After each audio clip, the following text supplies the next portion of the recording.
তো সেদিন আমরা একটা ক্যাম্পে অংশগ্রহণ করতে যাই। আসলে ২ দিনের ক্যাম্প ছিল। সেই ক্যাম্পের জন্য আমরা একটা মেডিকেল টিম গিয়েছিলাম।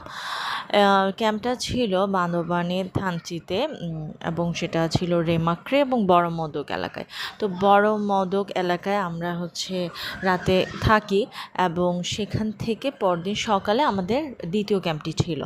এই ক্যাম্পের সুবাদে আমাদের হাতে কিছু সময় থেকে যাওয়ায় সকালবেলা আমরা রওনা হই আধারমানিক নামক জায়গাটি দেখার জন্য, এবং সেখানে রয়েছে নারিশা ঝিরি, যেটি বাংলাদেশের অনেক সুন্দর একটা জায়গা এবং এইসব জায়গায় আসলে পর্যটক যাওয়া নিষিদ্ধ।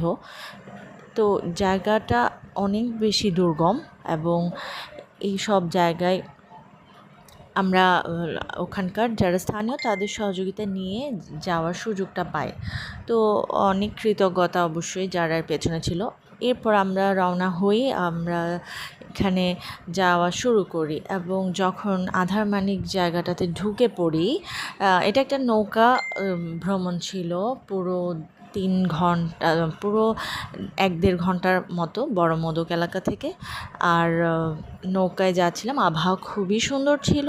যখন আমরা আধারমানিকে ঢুকে পড়ি তখন একেবারেই আলাদা করা যাচ্ছিল যে এটা একটা আলাদা জায়গা এবং এর সৌন্দর্য আসলেই যারা দেখেছে ওরাই বুঝবে, এটা বলে বোঝানো একদমই সম্ভব না এবং ক্যামেরায়ও সেগুলো ধরা পড়ে না। এবং তারপর আমরা যেতে থাকি এবং যখন এখানে নারিশা ঝিরিতে ঢুকে পড়লাম, এটা ঢুকে পড়ার সময়ের ভিডিও। এখানে অল্প অল্প তখন বৃষ্টিও হচ্ছিল।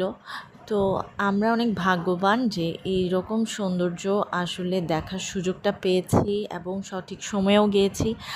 কারণ আমরা যেদিন গিয়েছি তার আগের দিন খুব বৃষ্টি হয়, যার কারণে অনেক পানি ছিল। পানিরও একটা সুন্দর লেভেল ছিল, ঝর্ণাগুলো থেকে পানি আসছিল, আকাশ ছিল পরিষ্কার মেঘলা, মানে একদম খুবই আরামের এবং খুবই সুন্দরভাবে আমরা এই যাত্রাটা শেষ করি। তো অসাধারণ এই ভিডিওটা আমি আপনাদের জন্য শেয়ার করলাম।